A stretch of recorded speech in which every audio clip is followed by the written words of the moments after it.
కాచావు దేవా వందనం, కృప చూపినావు కాపాడినావు, ఎలా తీర్చగలను. మన రక్షకుడు ప్రభువైన యేసుక్రీస్తు పరిశుద్ధ నామమునకు మహిమ ఘనత ప్రభావములు కలుగును గాక. హల్లెలూయా హల్లెలూయా హల్లెలూయా. ప్రభునందు ప్రియులారా, ఇంతవరకు చక్కగా దేవుని సన్నిధిలో దేవుని మనం మహిమపరిచి ఉంటున్నాం.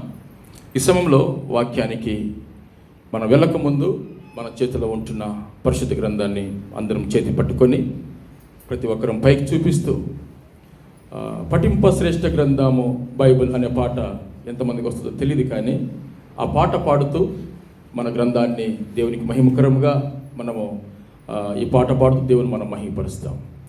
పఠింప శ్రేష్ఠ గ్రంథము బైబిల్, పఠింప శ్రేష్ఠ గ్రంథము బైబిల్, అనుదినము పఠించిన ప్రేమతోడ నడుపును, ఓ పఠింప శ్రేష్ఠ గ్రంథము బైబిల్,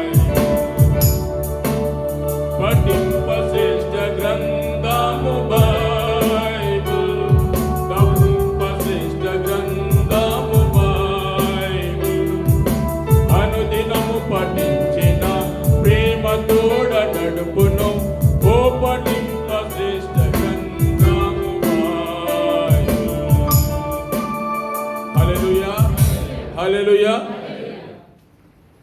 ప్రియులారా, ఇంతవరకు చక్కటి పాటల ద్వారా, సాక్ష్యముల ద్వారా, ప్రత్యేక పాటల ద్వారా దేవుని మనము మహిమపరుస్తూ వచ్చాం. ఈ సమయంలో దేవుడు మనల్ని జ్ఞాపకం చేసుకొని ప్రశస్తమైన సమయాన్ని, దీవెనకరమైన సమయాన్ని మనకు అనుగ్రహించాడు. దేవుని సన్నిధిలో దేవుని యందు ఆనందించే గొప్ప బాధ్యత దేవుడు మనకు అనుగ్రహించాడు. ఈ లోకంలో అనేక మంది ఈ దినమున చూడలేకపోతూ ఉంటున్నారు. మనం గమనిస్తే కోవిడ్ దేశంలోనే ఎంతోమంది ఈ లోకాన్ని విడిచి ఉన్న వారిని మనం చూస్తూ ఉంటున్నాం. మనకు తెలియక ఎంతోమంది ఎన్నో రకాల సమస్యలతో బాధపడుతూ ఉంటున్నారు. ఎన్నో ఇబ్బందులతో, ఎన్నో ఇరుకులతో. ఈ కోవిడ్లో ఈ ఎండ ఎక్కువైపోయి ఎక్కడ చూసినా ఏమవుతుందంట, మంటలు మండుతూ ఉంటున్నాయి. మధ్యాహ్నంలో 3 గంటల ప్రాంతంలో బయటికి వెళ్ళాలన్నా కానీ ఎలా ఉంటుందంటే సెగ, అంటే అంత మండుతూ ఉంటున్న ఈ యొక్క దినాలు. ఎక్కడ చూసినా నెమ్మది లేని స్థితిలో. ఈ మధ్యకాలంలో ఆ యొక్క మంగాఫ్లో జరిగిన ఆ యొక్క ఇన్సిడెంట్ ద్వారా ఈ బేస్మెంట్లు కానీ, ఈ ఫ్లాట్లు కానీ ఎక్కడ చూసినా అదొక పెద్ద కలవరం. ఏ ఫ్లాట్లో కూడా నెమ్మది లేదు. నిన్న అబ్బాసీకి వెళ్తే ప్రతి ఒక్క బిల్డింగ్లో వారు కిందంతా పడగొడుతూ ఉంటున్నారు.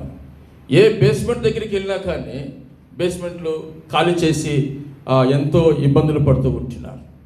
ఇలాంటి దినాల్లో మనం ఉంటున్నాం. ప్రియులారా, దేవుని రాకడ బహు సమీపముగా ఉంటున్నది. ఆయన రాకడ ఎప్పుడు వస్తాడో మనకు తెలియదు. ఆయన ఏమంటాడో తెలుసా? దొంగ వలె.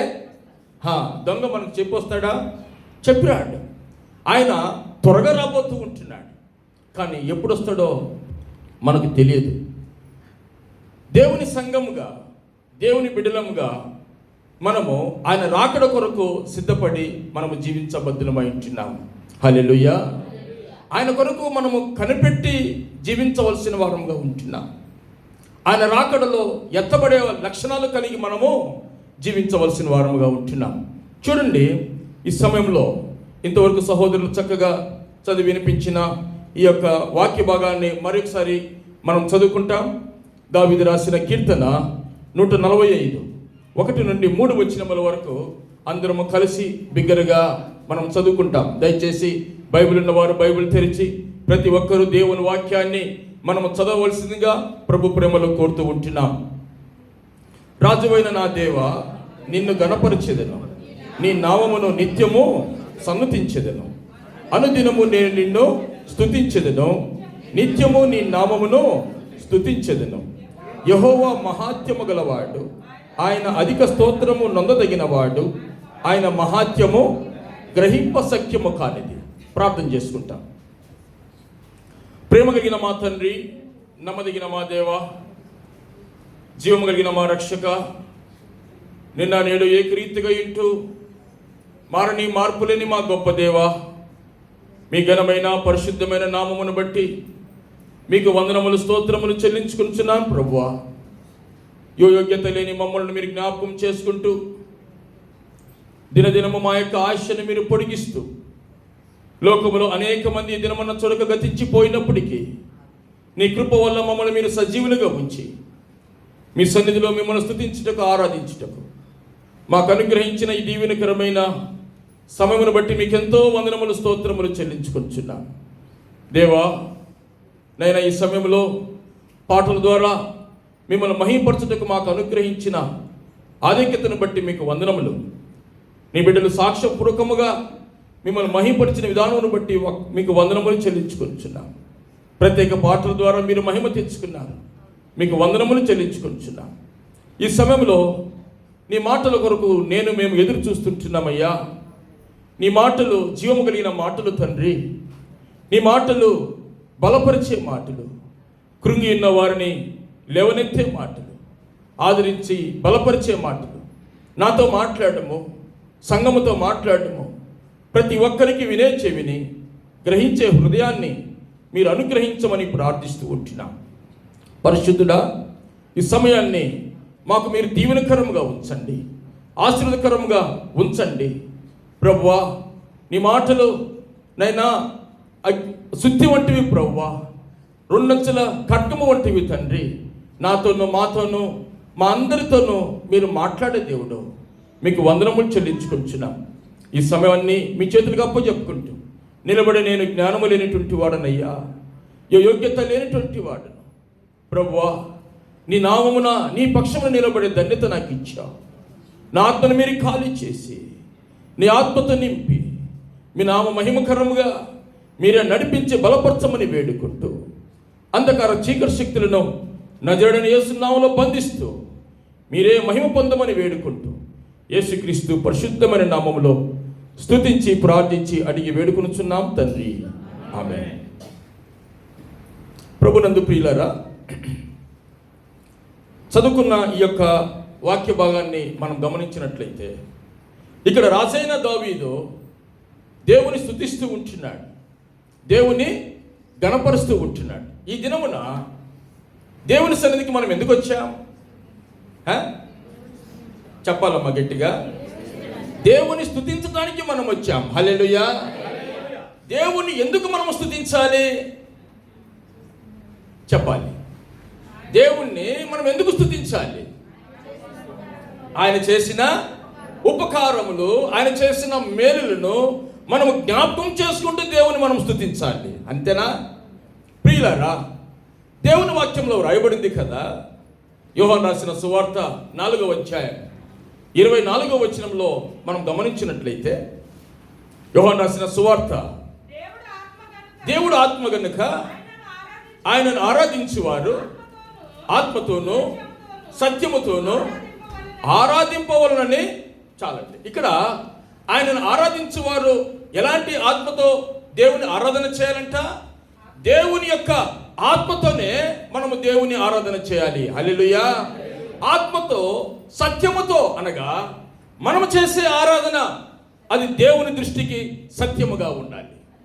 అప్పుడే మన ఆరాధన దేవుడు స్వీకరించబడతాడు. ఎలాంటి ఆత్మతో దేవుని మనం ఆరాధన చేస్తుంటున్నామో మనం పరీక్షించుకోవాల్సిన వారంగా ఉంటున్నాం. ప్రియులారా, ఆత్మలు రకరకాలుగా ఉంటున్నాయి కదా, ఆత్మలు రకరకాలుగా ఉంటున్నాయి. సౌలు జీవితాన్ని మనం గమనిస్తే దావీదు పట్ల ఆయన ఎలాంటి ఆత్మ కలిగి ఉంటున్నారంట? దురాత్మ కలిగి ఆయన ప్రవర్తించినట్లుగా మనం చూస్తూ ఉంటున్నాం. ప్రియులారా, మనము ఎలాంటి ఆత్మ కలిగి దేవుని మనం ఆరాధన చేస్తూ ఉంటున్నాం? మన ఆత్మతో చేసే ఆరాధన నిజంగా దేవుని దగ్గరికి వెళ్తుందా, లేక మన ఆరాధన వేషధారణగా ఉందా? ఒకవేళ మన ఆరాధన వేషధారణగా ఉంటే దేవుని సన్నిధిలో దేవుని ఆరాధన చేయడం వ్యర్థమని నేను మనవి చేస్తూ ఉంటున్నాను. ప్రియులారా, దేవుని సన్నిధికి వచ్చే మనం యథార్థముగా ఆత్మతో సత్యముతో ఎప్పుడైతే దేవుని మనం ఆరాధన చేస్తామో పరలోకంలో కోట్లాను కొలది దేవదూతల యొద్ద దేవుడు మహిమపరచబడతాడు. హల్లెలూయా, హల్లెలూయా. ఈ సమయంలో దావీదు మహారాజు తన జీవితంలో ఆరాధన చేస్తూ ఉంటున్నాడు, తన జీవితంలో స్తుతిస్తూ ఉంటున్నాడు, తనను గణపరుస్తూ ఉంటున్నాడు. ఆయన ఒక రాజు అయినప్పటికీ కూడా ఆయన చెప్తూ ఉంటున్న మాట ఏంటో తెలుసా? రాజువైనా నా దేవా, నిన్ను ఘనపరచెదను, నీ నామమును నిత్యము సన్నుతించెదను. ఆయన నామమును ఎల్లప్పుడూ దావీదు సన్నుతిస్తూ ఉంటున్నాడు. 2వ వచనములో మనం గమనించినట్లయితే, అనుదినము నేను నిన్ను స్తుతించెదను, నిత్యము నీ నామమును స్తుతించెదను. ఇక్కడ దావీదు మహారాజు ఒక్కరోజు కాదు సుమా, 2 రోజులు కాదు, కేవలము ఆదివారమే కాదు, కేవలము శుక్రవారమే కాదు. దావీదు ఎప్పుడు స్తుతిస్తూ ఉన్నాడు, ఎప్పుడు దేవుని గణపరుస్తున్నాడని మనం గమనిస్తే, అనుదినము నేను నిన్ను. ఈ దినమున ఉదయకాలంలో లేచి ఎంతమంది దేవుని ఆరాధన చేశారు? ఎంతమంది దేవుని ఆరాధన చేశారు? హల్లెలూయా. ప్రియులారా, ఆరాధనకు ప్రార్థనకు తేడా ఉందా? తేడా ఉందా? ఉంది. చాలాసార్లు మనం గమనించినట్లయితే కొంతమంది ఆరాధన చేస్తారు, ఆరాధనలోనే విజ్ఞాపన చేస్తారు. It's wrong. ఆ సత్యాన్ని మనం అందరం తెలుసుకోవాలి. దేవుని ఎప్పుడైతే మనం ఆరాధన చేస్తామో ఆ ఆరాధనకు ఆరాధనగానే ఉండాలి. ప్రార్థన అంటే విజ్ఞాపనతో కూడిన ప్రార్థన కలిగి ఉండాలి. ఆరాధన దేనికి చేస్తాం? ఆరాధన దేనికి సాదృశ్యం? కృతజ్ఞతకు సాదృశ్యం. కృతజ్ఞత ఆరాధన మనము చేయవలసిన వారముగా ఉంటున్నాం. దేవుడు మన జీవితంలో చేసిన ప్రతి మేలుని బట్టి దేవునికి కృతజ్ఞతాస్తుతి ఆరాధన మనం చేయాలి. కృతజ్ఞతాస్తుతి ఆరాధన అంటే మనం ఏం చేయాలి తెలుసా? ఇప్పుడు సపోజ్ ఒక సహోదరుడు మధు గారు నాకు ఏదైనా హెల్ప్ చేశాడు అనుకోండి, ఆయనకు థ్యాంక్స్ అయ్యా, నువ్వు చేసిన పనిని బట్టి చాలా థ్యాంక్స్ అయ్యి చెప్తామా, అయ్యా నాకు ఇంకొక పని చేసి అని అంటామా? ఆ మాట అర్థం మారిపోతుంది కదా, అర్థం మారిపోతుంది. అయ్యా నాకు నువ్వు ఎంతో సహాయం చేశావు, నా జీవిత కాలం అంతయు నేను రుణపడి ఉంటా అంటాం కొంతమంది కదా. అమ్మా నువ్వు చేసిన మేలును నా జీవితంలో నేను మర్చిపోనమ్మా, అంతే కదా. అది కృతజ్ఞత అన్నమాట. విజ్ఞాపన అంటే ఏంటంట? అయ్యగారు మధు గారు నాకు ఒక సహాయం చేసి పెట్టవా, నాకు పలాని పని చేసి పెట్టవా. కృతజ్ఞతకు విజ్ఞాపనకు ఎంతో తేడా ఉంది. ఈ దినమున ప్రత్యేకంగా దేవుని సన్నిధికి వచ్చిన మనం ఏం చేయబద్దులమై ఉంటున్నాం? కృతజ్ఞత చెల్లించబద్దులమై ఉంటున్నాం. హల్లెలూయా. మన జీవితంలో, మన కుటుంబ జీవితంలో, మన సంఘ జీవితంలో, మన వ్యక్తిగత జీవితంలో దేవుడు చేసే ప్రతి మేలుని బట్టి దేవుని మనము మహిమపరచవలసిన వారంగా ఉంటున్నాం. ఇక్కడ దావీదు మనం గమనించినట్లయితే ఆయన ఒకరోజు కాదు కదా, అనుదినము నిత్యము నీ నామమును స్తుతించెదను. 3వ వచనంలో మనం గమనించినట్లయితే చూడండి, యెహోవా మహాత్యము గలవాడు, ఆయన అధిక స్తోత్రము నొందదగిన వాడు, ఆయన మహాత్యము గ్రహింప సఖ్యము కానిది. ప్రభునందు ప్రియులారా, దావీదు తన జీవితంలో కలిమిలో లేమిలో సమస్యలలో ఇబ్బందులలో ఒక పక్క తన కుమారుడు తరుముతున్నప్పటికీ, ఒక పక్క సౌలు రాజు తరుముతూ ఉంటున్నప్పటికీ, ఆ అరణ్యములో పారిపోతూ కూడా దావీదు తన జీవితంలో దేవుని మహిమపరుస్తూ వచ్చాడు. అయ్యా నా జీవితంలో జరిగిన ఈ సంఘటన బట్టి నీకు మహిమనైనా, ఈ శ్రమలలో నువ్వు నాకు తోడుగా ఉంటున్నావు, ఈ శ్రమలలో నాకు నువ్వు ఆదరణకర్తగా ఉంటున్నావు. చాలా మంది ఏం చేస్తారు తెలుసా? శ్రమలు వస్తే ఏమ్మా ఎలా ఉన్నావంటే, ఏం చేస్తామండి, దేవుడు మమ్మల్ని చిన్న చూపు చూస్తున్నాడండి. చిన్న చూపు చూడలేదమ్మా, దేవుడు నిన్ను కాపాడుతూ ఉంటున్నాడు. హల్లెలూయా. దేవుడు నిన్ను నడిపిస్తూ ఉంటున్నాడు. హల్లెలూయా. ఈ భయంకరమైన లోకంలో నిన్ను చెయ్యి పట్టుకుని నడిపిస్తూ ఉంటున్నాడు. నీకు తెలుసా? నీకు తెలియక ఎన్నో మరణకరమైన సమస్యలు నిన్ను వెంటాడుతూ ఉంటున్నాయి. నీకు తెలియక ఎన్నో అపాయాలు నిన్ను చుట్టుకుంటూ ఉంటున్నాయి. కానీ దేవుని దూతలు నీ చుట్టూ కంచె వేసి నిన్ను కాపాడుతూ ఉంటున్నారు. హల్లెలూయా. మన జీవితంలో ఏ విధంగా మనం ఆరాధన చేస్తూ ఉంటున్నాం? నామకార్థమైన ఆరాధన దేవునికి మహిమకరము కాదు కదా. లేదా సేవకుడు ఆరాధన చేస్తున్నాడు, మనము కూడా చేతులెత్తి హల్లెలూయా చెప్పకపోతే ఏమనుకుంటాడో, లేదా నా గొంతు అందరి మధ్య వినకపోతే అందరూ ఏమనుకుంటారో. హన్నా ఏలి దగ్గర గట్టిగా అరిచి ప్రార్థన చేసిందా? ఎలా చేసిందంట? మూలుగుతూ, ఆత్మలో మూలుగుతూ. అలాంటప్పుడు హన్నా ప్రార్థన దేవుడు విన్నాడా? విన్నాడు. ఎందుకు తెలుసా? హన్నా హృదయం దేవునికి మహిమకరంగా ఉండింది. హల్లెలూయా. నీవు చేసే ఆరాధన దేవునికి మహిమకరంగా ఉండాలంటే, ఆ దురాత్మల సమూహం ఎదుట, అపవాది సమూహం ఎదుట దేవుని నువ్వు మహిమపరచాలంటే నీ ఆత్మ నిష్కల్మషంగా ఉండాలి. ఆత్మ సత్యంతో ఉండాలి. ఆత్మతో సత్యంతో దేవుని మనము ఆరాధన చేయాలి.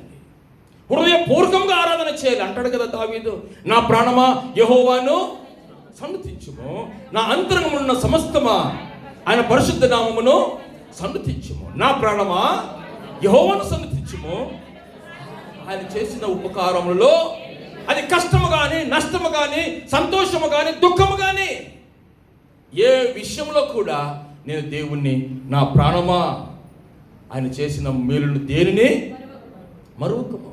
చాలాసార్లు మనం అనుకుంటాం అది కీడయ్యా. ఎలా? కీడు వెనుక ఒక మేలుందని దేవుడు మహిమపరుస్తూ ఉంటున్నాడు. నీకు వచ్చే ప్రతి సమస్య వెనుక ఒక అద్భుతము దేవుడు చేయనయింటున్నాడు.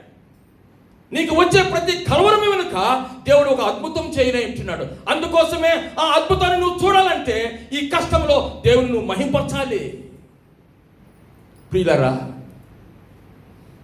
ఈ కోయిటంతా కలవరంగా ఉన్నప్పుడు సేవకులంగా మేము చేసే ప్రార్థన అదే, దేవా నీ మందిరంలో నీ ఆరాధన ఆపుకాకూడదయ్యా. ఇది మహిమగల సంఘముగా ఈ కోటి దేశంలో వర్ధిల్లాలయ్యా. చుట్టుపక్కల ఎన్ని అవాంతరాలు వచ్చినా మీ కాపుదల, మీ భద్రత, మీ కంచె వేసి నీ బిడ్డలు ఇక్కడ ఆరాధన చేసుకుంటే ఒక కృప చూపించమయ్యా అని ప్రార్థన చేస్తూ వస్తూ ఉంటున్నాం. ప్రియులారా, ఈ ప్రశస్తమైన సమయం దేవుడు మనకిచ్చాడు.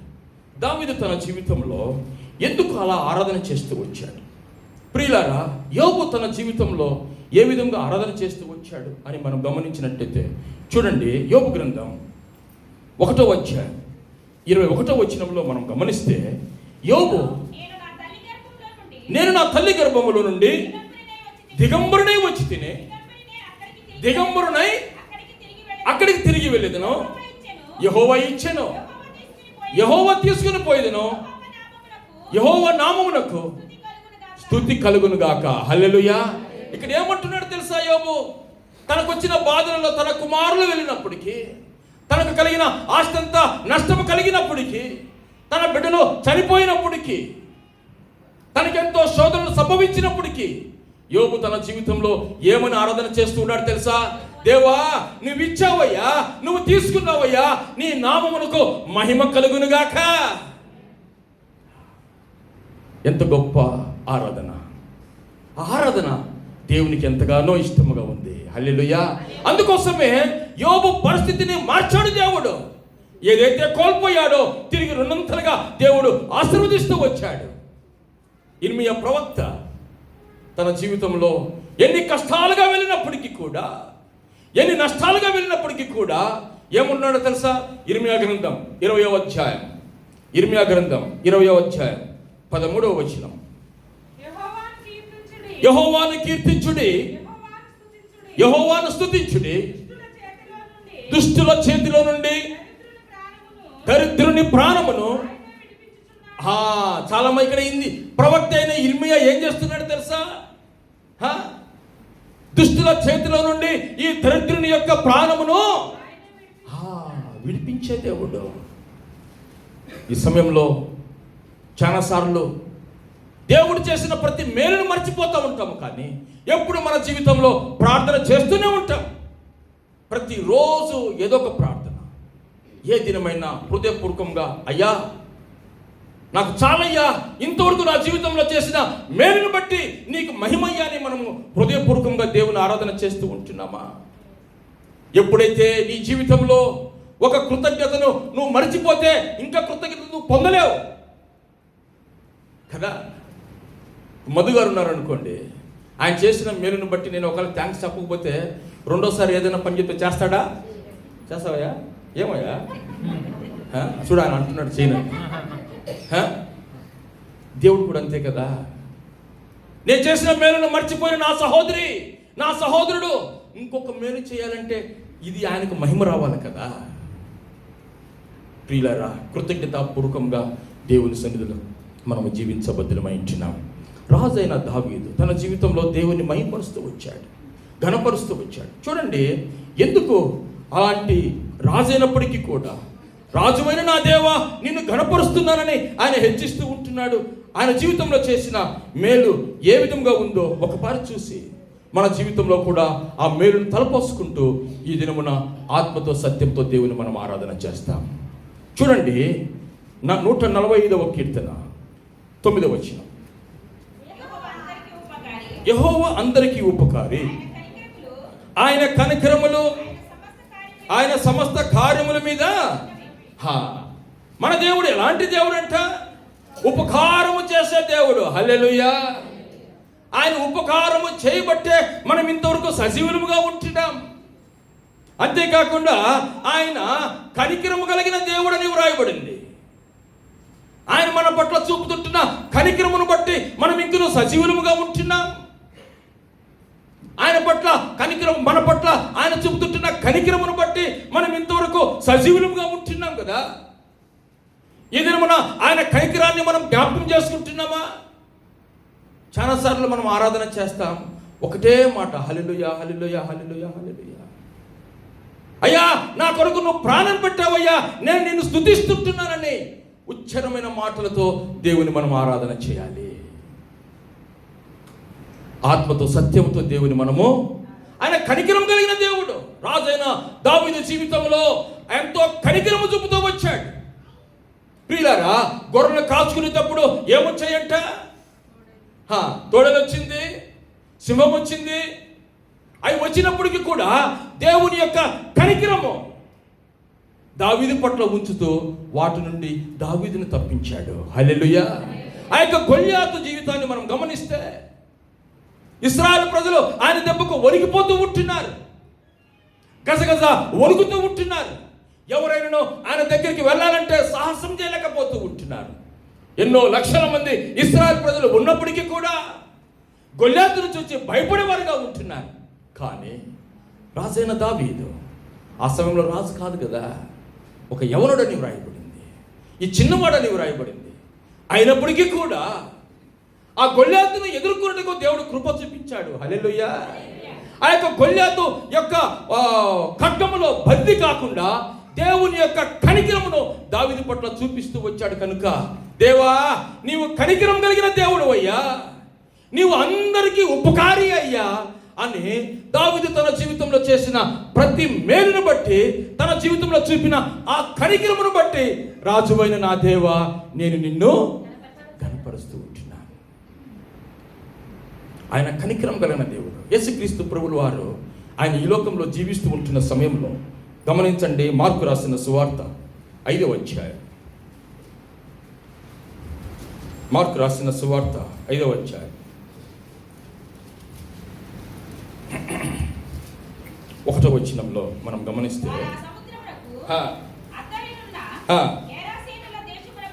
వచ్చిరి దిగగానే సమాధుల నుండి వచ్చి ఆయనకి ఎదురు పడెను. వాడు సమాధులలో వాసం చేసేటివాడు, సంఖ్యలతోనైనను ఎవడును వారిని బంధింపలేకపోయాను. పలుమారు వాని కాళ్ళకును చేతులకును సంఖ్యలు వేసి బంధించినను వాడు ఆ చేతి సంఖ్యలు తెంపి కాళ్ళ సంఖ్యలను తుత్తునీలుగా చేసిన గనుక ఎవడును వారిని సాధుపరచలేకపోయాను. వాడు ఎల్లప్పుడూ రాత్రింపగళ్ళు సమాధులలోను కొండలలోను కేకులు వేయచ్చు తన్ను తాను రాళ్లతో గాయపరుచుకొనుచూ ఉండెను. ప్రియులారా, ఇక్కడ ఒక జీవితాన్ని మనం గమనించినట్లయితే, ప్రియులారా, ఆ యొక్క గెరాసేనుల దేశమునకు వచ్చినప్పుడు యేసుక్రీస్తు ప్రభువు వారు దోన దిగగానే అపవిత్ర ఆత్మ పట్టిన ఒకడు సమాధిలో ఉంటున్నాడు. వారి జీవితంలో నెమ్మది లేదు, వారి జీవితంలో సంతోషం లేదు. అది ఏమంటున్నాడు తెలుసా? వాడు ఎల్లప్పుడూ రాత్రి పగళ్ళు సమాధులలోనూ కొండలలోనూ కేకలు వేయచ్చు తన్ను తాను రాళ్లతో గాయపరుచుకుంటూ ఉంటున్నాడు. ఎంత భయంకరమైన స్థితి ప్రియులారా, ఎంత దారుణమైన స్థితి ఆ వ్యక్తి కలిగి జీవిస్తూ ఉంటున్నాడు. అపవాది బంధకములలో బంధింపబడి తను తాను రాళ్లతో గాయపరుచుకుంటూ నిత్యము కేకలు వేస్తూ ఆ కొండలలో జీవిస్తూ ఉంటున్న ఆ వ్యక్తి యేసు ప్రభువు ఏం చేస్తున్నాడు తెలుసా? 19వ వచనం. ఆయన వానికి సెలవీయగా, నీవు నీ ఇంటి వారి యొద్దకు వెళ్ళి ప్రభువు నీ యందు కనికరపడి. మన దేవుడు ఎలాంటి దేవుడు అంట? కనికరపడు దేవుడు. హల్లెలూయా, హల్లెలూయా. ఏ విధంగా అపూరిత ఆత్మ పట్టిన ఆ యొక్క మనుష్యుడు తను తాను గాయపరుచుకుంటూ నిత్యము ఆ కేకలు వేస్తూ నెమ్మది లేని జీవితంలో ఉండి ఉంటున్నాడో, మనము కూడా అపవాది యొక్క బంధకములో మనము నెమ్మది లేక జీవించేటువంటి వారం, నిత్యము కలవరముతో నిండినటువంటి వారం. దేవుని నమ్మకముందు మన జీవితంలో సంతోషం లేదు, మన జీవితంలో సమాధానము లేదు. ఎప్పుడు చూసినా కలవరం, ఎప్పుడు చూసినా వేదన. ఈ లోకానుసారమైన జీవితాన్ని మనము జీవించేటువంటి వారం. అయితే ప్రభు మన పట్ల కనికరము చూపించి నశించిపోయే మళ్ళను వెలకి రక్షించుటకు ఈ లోకానికి వచ్చాడు. హల్లెలూయా, హల్లెలూయా. ఒకప్పుడు మనకు ప్రేమ తెలియదు, ఒకప్పుడు దేవుని సన్నిధికి వచ్చేది మనకు తెలియదు.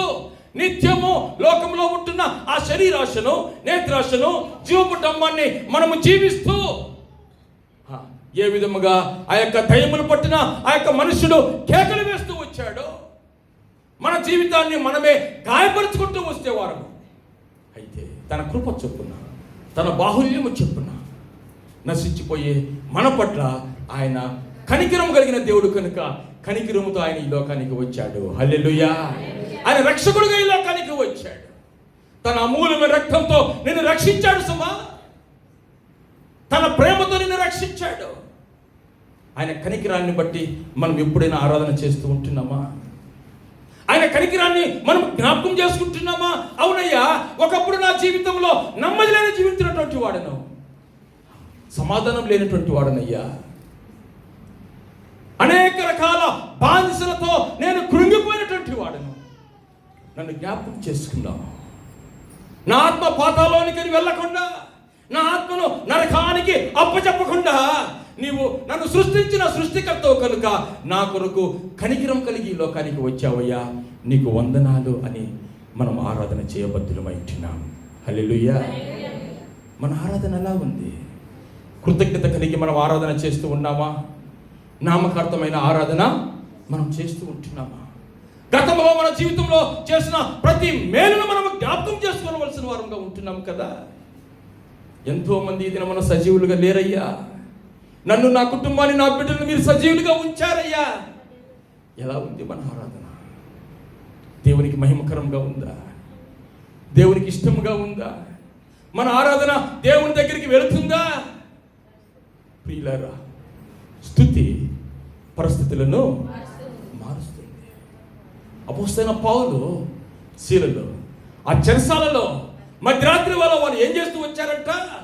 దేవుని స్తుతిస్తూ ప్రార్థన చేస్తూ ఉంటున్నప్పుడు ఒక అద్భుతం వారి జీవితంలో జరిగింది కదా.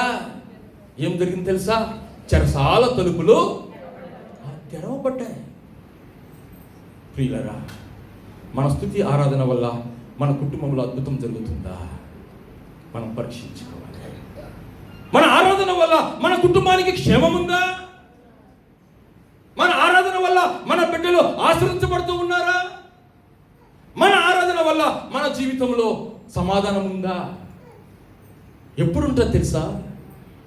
ఆ పౌలు శీలలు అలా ఆరాధన చేసినప్పుడు చెరసాల తలుపులు ఎందుకు తెరవబడ్డాయి? ఆయనను ఆరాధించువారు ఆత్మతో సత్యంతో వారు ఆరాధన చేశారు కనుక ఒక అద్భుతం అక్కడ జరిగింది ప్రియుడా. తలుపులు బద్దలైపోయాయి. దేవుడు వారిని బయటికి తీసుకుని వచ్చాడు. అక్కడ ఒక అద్భుత కార్యం. చెరసాల నాయకుడు కూడా రక్షణ. నీ ఆరాధన వల్ల ఎంతమంది రక్షణ పొందుతున్నారు? నువ్వు స్తుతించే ఆ యొక్క స్తుతి వలన ఎంతమంది నిన్ను ఆశీర్వదించబడుతూ ఉంటున్నారు నువ్వు గుర్తు చేసుకొని దేవుని మనం ఆరాధన చేస్తాం.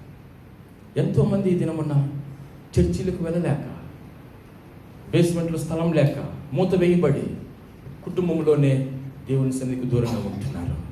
దేవుడు నిన్ను ప్రేమించి దేవుని సన్నిధికి నడిపించాడు. హల్లెలూయా.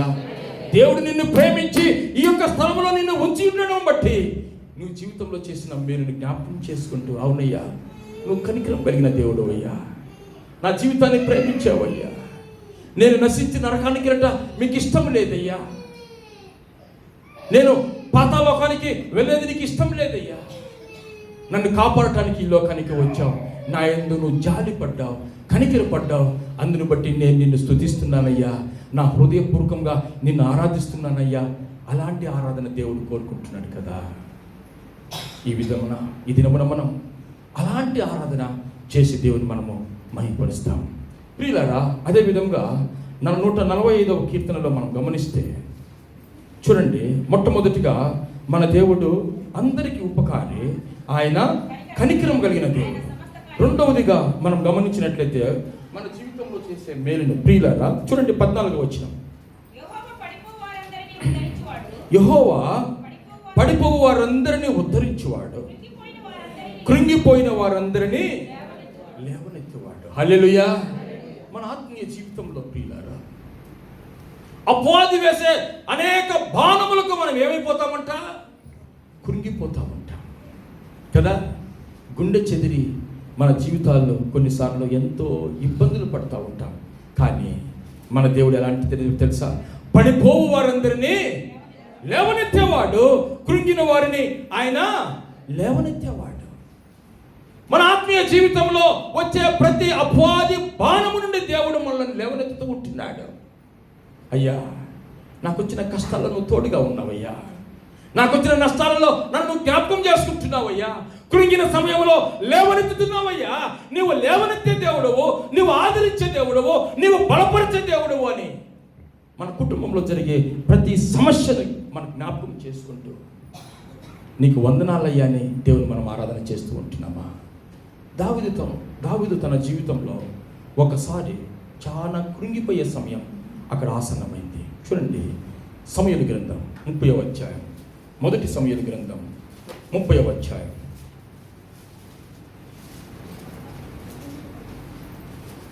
మొదటి సమూయేలు 30వ అధ్యాయం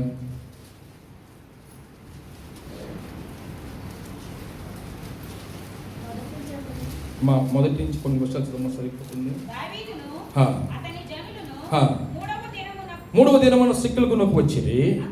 అంతలో అమాలేకీయులు దండెత్తి దక్షిణ మీ దేశము మీదను సిక్కులకు మీదను పడి కొట్టి దాన్ని తగులు పెట్టి అక్కడ ఏం చేశారంటే గనులనేమి అల్పులనేమి అందులో ఉన్న ఆడవారినందరినీ చెరపట్టుకొని చంపక వారిని తీసుకొని పోయి ఉండని దావీదును అతని జనులను పట్టణమునకు వచ్చి అది కాల్చబడి ఉండుటయు తమ భార్యలను కుమారులను కుమార్తెలను చెరలోనికి కొనిపోబడి ఉండుటయు చూచి ఇక ఏడ్చుటకు శక్తి లేక పోవునంత బిగ్గరగా ఏడ్చింది.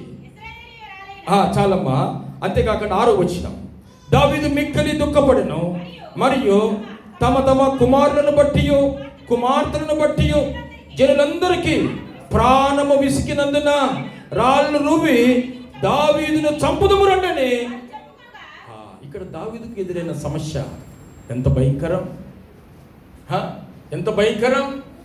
శత్రువులు వచ్చి ఏం చేశారంట? అల్పులనేమి గనులనేమి అంతేకాకుండా వారి భార్యలను వారి పిల్లలను ప్రతి ఒక్కరిని వారు చెరలోనికి తీసుకుపోయినట్లుగా మనం చూస్తూ ఉంటున్నాం. దావీదు వచ్చాడు, చూశాడు, ఆ పట్టణం అంతా కాల్చబడినట, తమ భార్యను ఎత్తుకొని పోయినట. చూసినప్పుడు దావీదు ఏమైపోయాడు తెలుసా? కృంగిపోయాడు. ఎంతో ఏడ్చినట్లుగా మనం చూస్తూ ఉంటున్నాం. చూడండి, అక్కడ వారు ఏడ్చుటకు శక్తి లేకపోనంతగా బిగ్గరగా ఏడ్చారు. ప్రియులారా, మనకు కూడా కొన్ని సమస్యలు మనకు వచ్చినప్పుడు, కొన్ని బాధలు మనకు వచ్చినప్పుడు అవి మనుషుల వల్ల తీర్చబడవి అని కానీ మనకు తెలిసినప్పుడు, దేవా ఈ సమస్య తీర్చుటకు నాకు శక్తి లేదయ్యా, నేను ఎంతగానో కృంగిపోతుంటున్నానయ్యా, నీవు తప్ప నాకెవరూ లేరయ్యా. మనకొచ్చే బాధల వల్ల, మనకొచ్చే సమస్యల వల్ల ప్రియులరా ఎంతో కృంగిపోయినటువంటి వారు. అయితే మన దేవుడు ఏం చేసేవాడంట? లేవనెత్తే దేవుడు. హల్లెలూయా. ఎప్పుడైతే దావీదు తన దగ్గరికి వెళ్ళాడో, దేవుని దగ్గరికి వెళ్ళి ధైర్యము తెచ్చుకొని ఎప్పుడైతే దేవుని ఎదుట సాగిలపడి ఉంటున్నాడో, దావీదుని ఏం చేశాడో దేవుడు? ఆయనను లేవనెత్తాడు, ఆయనను బలపరిచాడు. నువ్వు వెళ్ళి ఆ జనాంగనంతటిని తిరిగి తెచ్చుకొని ఆజ్ఞాపించాడు. దాదాపు 24 గంటలు దావీదు ఆ యొక్క శత్రువులతో పోరాడుతూ వచ్చాడు. హల్లెలూయా, హల్లెలూయా. ఆ కృంగిన సమయంలో దావీదును బలపరిచిన దేవుడు, ఏడ్చుటకు శక్తి లేక జీవిస్తూ ఉంటున్న సమయంలో దేవుడు దావీదుని జ్ఞాపకం చేసుకొని ఆయన కృంగిన సమయంలో లేవనెత్తినట్లుగా మనం చూస్తూ ఉంటున్నాం. అందుకోసం అంటున్నాడు కదా 145వ కీర్తనలో, అయ్యా నువ్వు కృంగిన వారిని లేవనెత్తే దేవుడు. నీ జీవితంలో సంభవించే ప్రతి శోధన వల్ల, ప్రతి కృంగుబాటు వల్ల నువ్వు ఎవరిని కనపరచాలంట? దేవుని కనపరచాలి. నిజమే, మనం ఉద్యోగాలు చేస్తూ ఉంటున్నాం కానీ జీతాలు పొందలేకపోతూ ఉంటున్నాం కదా. అనేక మంది ఉద్యోగాలు చేసుకుంటున్నారు కానీ మనం ఉద్యోగాలు లేక బాధపడుతూ ఉంటున్నాం. కొయిటి వారు యజమానుల చేత మోసపోయి అకామాలు నష్టపోతూ ఉంటున్నాం. ఎన్నో శ్రమలు, ఎన్నో బాధలు. ఇంటికాడ అనుకుంటారు, మా బంధువులు కొయిట్లో ఉన్నారు, నెల నెల ఏటీఎం కార్డు కోసము ఎదురు చూస్తూ ఉంటారు. ఇక్కడైనా పోతే సరైన సమయానికి జీతాలు ఉండవు. అలాంటి స్థితిలో దావీదు చేసిన పని ఏంటి తెలుసా? దేవుని యుద్ధం మొదలుపెడుతూ వచ్చాడు. హల్లెలూయా. దేవుడు తన జీవితాన్ని జ్ఞాపకం చేసుకుని, దావీదా ఎందుకు నువ్వు కలవరపడుతున్నావు, లేయని ఆయన లేవనెత్తినట్లుగా మనం చూస్తూ ఉంటున్నాం. ప్రియ సహోదరి సహోదరుడా, నీ కుటుంబంలో సమస్యల వలన కృంగిపోతూ ఉన్నావా? నీ జీవితంలో వచ్చే సమస్యల వలన గుండె చెదిరి బాధపడుతూ ఉంటున్నావా? నిన్ను రక్షించిన దేవుడు లేవనెత్తే దేవుడు. హల్లెలూయా. నిన్ను రక్షించిన దేవుడు, నిన్ను ఉద్ధరించే దేవుడు, రక్షించిన దేవుడు, నీ కొరకు ప్రాణం పెట్టిన దేవుడు. అది జ్ఞాపకం చేసుకుంటూ, రాజు అయిన నా దేవా, నేను నన్ను లేవనెత్తే దేవుడు నువ్వే కనుక, నువ్వు కనికరం కలిగిన దేవుడు కనుక నేను నిన్ను స్తుతించి ఆరాధిస్తుంటున్నానయ్యాని ఈ దినమున మనము దేవుని ఆరాధన చేయబద్దులమైంటున్నాం. మూడవదిగా చూడండి, 145వ అధ్యాయం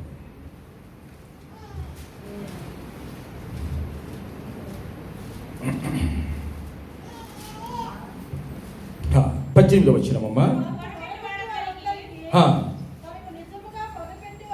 తనకు నిజముగా మొరపెట్టు వారికందరికీ యెహోవా సమీపముగా ఉన్నాడు, తన యందు భయభక్తులు గల వారి కోరిక ఆయన నెరవేర్చును. హల్లెలూయా. ఆయన ఏం చేస్తున్నాడు తెలుసా? యెహోవా తనకు మొరపెట్టు వారికందరికీ యెహోవా సమీపముగా ఉంటున్నాడు, అనగా ఆయన ప్రార్థన ఆలకించే దేవుడిగా ఉంటున్నాడు. హల్లెలూయా, హల్లెలూయా. నీవు మూలుగులతో చేసే ప్రార్థన, దేవుని సన్నిధిలో నీవు ఎంతో హృదయ భారంతో చేసిన ప్రార్థన ఆయన ఆలకించి నీ జీవితంలో నిన్ను జ్ఞాపకం చేసుకొని నిన్ను బలపరిచేవాడుగా ఉంటున్నాడు. హల్లెలూయా. మన పితరులు ఎంతో మంది ప్రార్థన చేస్తూ వచ్చారు, ఎంతో మంది దేవుని సన్నిధిలో మొరపెడుతూ వచ్చారు. మొరపెట్టినప్పుడు ఏమంటున్నాడు తెలుసా దేవుడు? నేను నీ మాట వినగానే నీకు సమీపముగా ఉంటున్నానని చెప్తూ ఉంటున్నాడు. ప్రార్థన ఆత్మ మనం ఎంతమంది కలిగి జీవిస్తూ ఉంటున్నాం? ఎంతమంది దేవునికి మనము ప్రార్థన చేస్తూ ఉంటున్నాం హృదయపూర్వకముగా? మన జీవితంలో ఉంటున్న ప్రతి పరిస్థితిని బట్టి ప్రార్థన చేస్తూ ఉంటున్నామా? నేను ఒక విషయం అడగదలుచుకుంటున్నా, మన బిడ్డల రక్షణ కొరకు మనం ప్రార్థన చేస్తున్నామా? వాస్తవంగా ఒప్పుకున్నాం.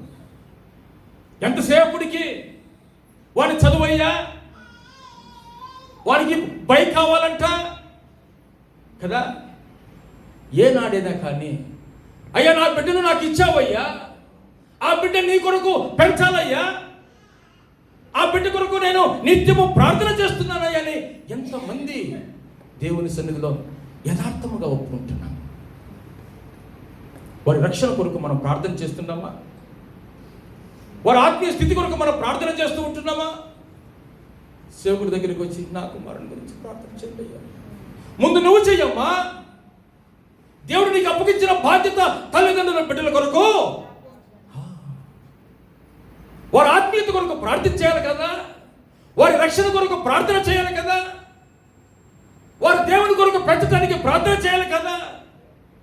ఎప్పుడైతే నువ్వు నీ కుటుంబం కొరకు, నీ భర్త కొరకు, ఏమ్మా ఈరోజు భర్త రాలేదంటే, ఇక్కడ కాదు మా ఇండియాలో చాలాసార్లు విన్నా, ఆయన అంతేలా పాస్టర్ గారు, ఆయన అందరూ మారినా కానీ ఆయన మాత్రం మారడు. మనం చెప్పే సాక్ష్యం, అమ్మ ఆయన గురించి ప్రార్థన చేసిన వేస్ట్ అండి కదా. ప్రార్థన దేవుడు మనకు అనుగ్రహించిన ఆయుధం. ప్రియులారా, తల్లిదండ్రుల ప్రార్థన వలన అనేక మంది తన బిడ్డలు సేవకులుగా మారిపోయి ఉంటున్నారు. ఎంతమంది సేవకులు మనతో పంచుకుంటున్నారు తెలుసా? నా తల్లిదండ్రులు రాత్రి పగలు నా కొరకు ప్రార్థన చేస్తూ వచ్చారు, వారి కన్నీటిని నేను చూసి నవ్వుకున్నాను, కానీ వారి ప్రార్థనే నన్ను ఒక గొప్ప దైవజనుడిగా అభిషేకించిందని సాక్ష్యం చెప్తూ ఉంటున్నారు. ఏది నీ ప్రార్థన? నీ బిడ్డల కొరకు నువ్వేం చేస్తూ ఉంటున్నావు? నెల నువ్వు డబ్బులు పంపిస్తున్నావు, మంచిదమ్మా, అది నీ ధర్మం, అది నీ బాధ్యత. దేవుడు నీకు ఇచ్చిన కుటుంబం, ఆ కుటుంబం కోసం నువ్వు ప్రయాసపడాల్సిందే. కానీ దానికంటే శ్రేష్టమైంది హన్న ఏ విధంగా సమూయేలును దేవుని కొరకు పెంచిందో, నీ బిడ్డల కొరకు కూడా నువ్వు ప్రార్థన చేసి ఆ విధంగా తయారు చేయాలి. అలా తయారు చేయాలంటే నువ్వు ఎలా ఉండాలా? వారి దృష్టిలో కూడా నా తల్లి ప్రార్థనా పరురాలని సాక్ష్యం రావాలా, నా తండ్రి ప్రార్థనా పరుడని సాక్ష్యం రావాలా. మనము ప్రార్థన చేసుకోకుండా, ప్రార్థన అనుభవం లేకుండా, ఏరా నువ్వు ప్రార్థన చేసుకోవాలంటే బాగా చెప్తున్నావు, నువ్వు చూసుకో, నువ్వు చూసావా ఏంటి కదా. దేవుడు మనకి ఏదైతే మాదిరి ఇచ్చిపోయాడో, తల్లిదండ్రులుగా మన బిడ్డలకు మనం మాదిరి ఉంటున్నామా?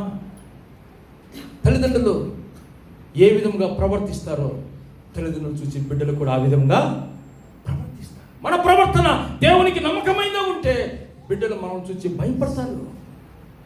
నా తల్లిదండ్రులు ఎంతో నమ్మకస్తులు, దేవుని యందు భయభక్తులు కలిగి జీవిస్తూ ఉంటున్నారు కనుక నేను చెడు మార్గంలో నడవకూడదన్న ఆలోచన వారిలో పుట్టుతుంది. ఎప్పుడు తెలుసా? తల్లిదండ్రులు నమ్మకంగా దేవునికి జీవిస్తూ ఉంటే. ప్రియులారా, బిడ్డలు ఎదుగుతూ ఉంటున్నారు, వారి మధ్య మన ప్రవర్తన ఎలా ఉంది?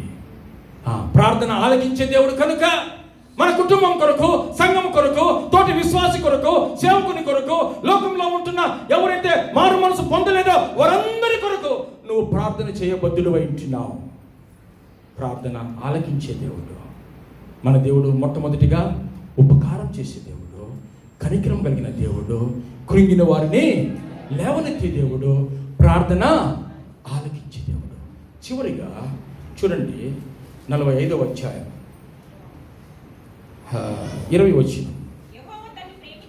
యెహోవా తన్ను ప్రేమించు వారినందరినీ కాపాడును, అయితే భక్తిహీనులందరినీ ఆయన. మనం భక్తిహీనంగా ఉండకూడదు ప్రియులారా. భక్తిహీనముగా ఉంటే మనం ఎప్పుడు ఆస్వాదించబడలేము, నటిస్తామంతే, కానీ ఆ లోపల ఆ సరుకు ఉండదు కదా. మనం నటించే వారముగా ఉండకుండా ఉండాలని దేవుడు ఆశపడుతూ ఉంటున్నాడు. ఏం చేస్తున్నాడు తెలుసా? మాట, ఒక చక్కటి మాట. ఏం మాటమ్మా? 145:20 చెప్పండి మా. యెహోవా తన్ను ప్రేమించు వారందరినీ. ఎవరిని మనం ప్రేమించాలి? దేవుని మనం ప్రేమించాలి. ఎందుకనగా దేవుడు ముందుగానే మనల్ని ప్రేమించాడు. 1 యోహాను పత్రిక 4వ అధ్యాయంలో మీరు చదివినట్లయితే, మీరు నన్ను ప్రేమించినది కానీ నేనే మిమ్మల్ని ప్రేమించి మీ కొరకు ఈ లోకానికి వచ్చి ఉంటున్నాను. దేవుడు ప్రేమ స్వరూపి. ఇది మన రక్షణ పొందిన తర్వాత, ఆయన రక్తంలో కడగబడిన తర్వాత, ఆయన సన్నిధికి ఆరాధన చేయడానికి వచ్చిన నీవు, దేవా నన్ను నువ్వు ప్రేమించిన విధానమును బట్టి నీకెంతో వందనాలయ్యా. నా కొరకు నువ్వు ప్రాణం పెట్టావు, నా కొరకు నువ్వు అవమానం భరించావు, ఆ కొరడా దెబ్బలు నువ్వు తిన్నావయ్యా. అనేక మంది వచ్చి ముఖాన్ని ఉమ్మి వేసినప్పటికీ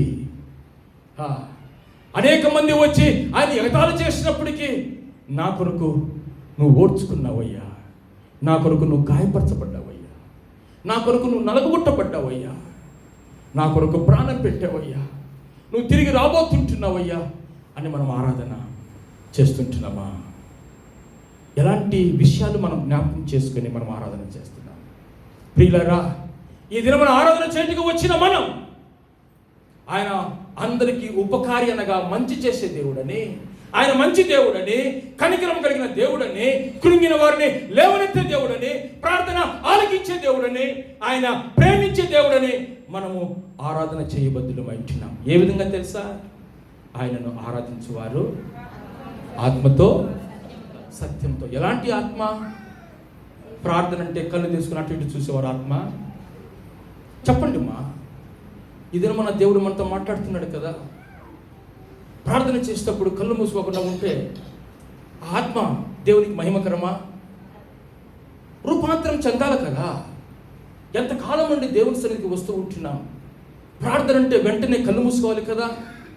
అలా ఉండకుండా ప్రార్థనలో మాట్లాడుతూ ఉంటాం. ఎంత విచారకరం తెలుసా? సేవకులంగా ఇక్కడ కూర్చొని ఎంత బాధపడుతూ ఉంటాం తెలుసా? అయ్యో, ఈ బిడ్డలు ఎన్ని సంవత్సరాల నుంచి దేవుని సన్నిధికి వస్తూ ఉంటున్నారు. ఒక పక్క ప్రార్థన చేస్తే ఒక పక్క మాట్లాడుతూ ఉంటున్నారే. ఆ ఆత్మతో దేవుని ఆరాధన చేస్తే ఆ ఆరాధన దేవుని దగ్గరికి వెళ్తుందా? వెళ్ళదు కదా.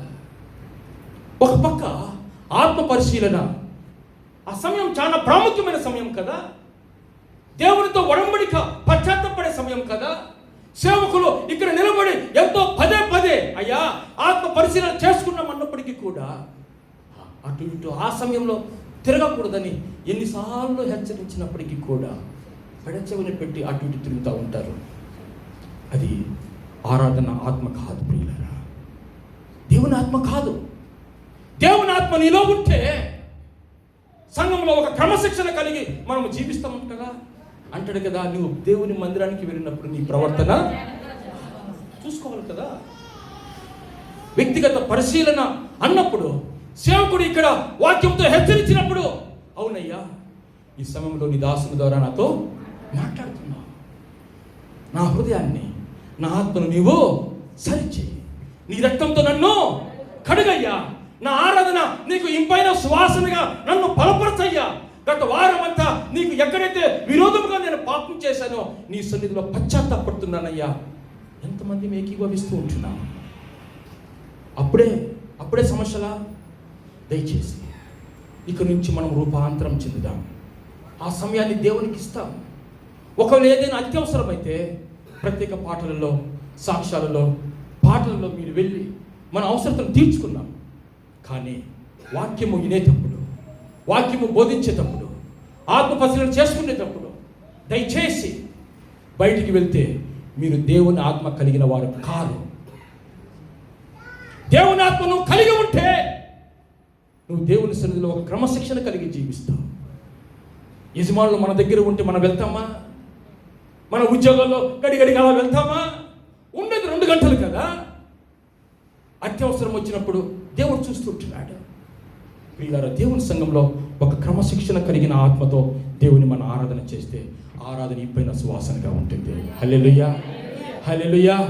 అలాంటి ఆత్మ లేకపోతే, సత్యముతో దేవుని మనం ఆరాధన చేయలేకపోతే మన ఆరాధన వ్యర్థము కదా. ఎన్ని వారములు, ఎన్ని సంవత్సరములు మనము దేవుణ్ణి సంతోషపెట్టి ఆరాధన చేయకపోతే ప్రియులారా, ఇది మన దేవుడు మనతో మాట్లాడిన విధంగా క్రీస్తులోనికి రూపాంతరం చెందుదాం. హల్లెలూయా. మనల్ని మనం పరీక్షించుకున్నాం. ఎలాంటి ఆత్మ కలిగి మనం జీవిస్తూ ఉంటున్నాం? దేవునికి వ్యతిరేకంగా జీవిస్తూ ఉంటున్నామా? దేవుని సంఘానికి వ్యతిరేకంగా జీవిస్తూ ఉంటున్నామా? దేవుని ఆత్మ అసలు లేదా? మనం పరీక్షించుకొని దేవుని సన్నిధిలో దేవుణ్ణి మనము హృదయపూర్వకంగా ఆరాధన చేస్తాం. హల్లెలూయా. మనం అందరం కళ్ళు మూసుకొని 1 నిమిషం మనం పరీక్షించుకున్నాం. అవునయ్యా, మీరు కనికరం కలిగిన దేవుడు అయ్యా, మీరు మంచి చేసే దేవుడు, మా కొరకు ప్రాణం పెట్టిన దేవుడు.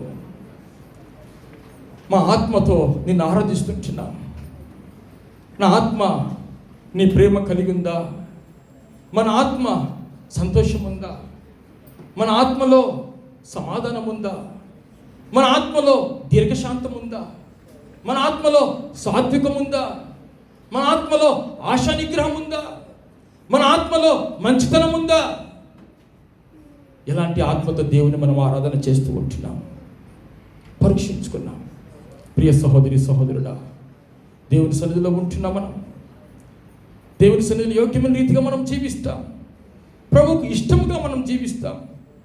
దేవుడు చూపిన మాదిరిని మనము కలిగి జీవిస్తాం. తద్వారా దేవుడు మన కుటుంబాలను ఆశీర్వదిస్తాడు కదా. దేవుడు మనల్ని జ్ఞాపకం చేసుకుంటున్నాడు కదా.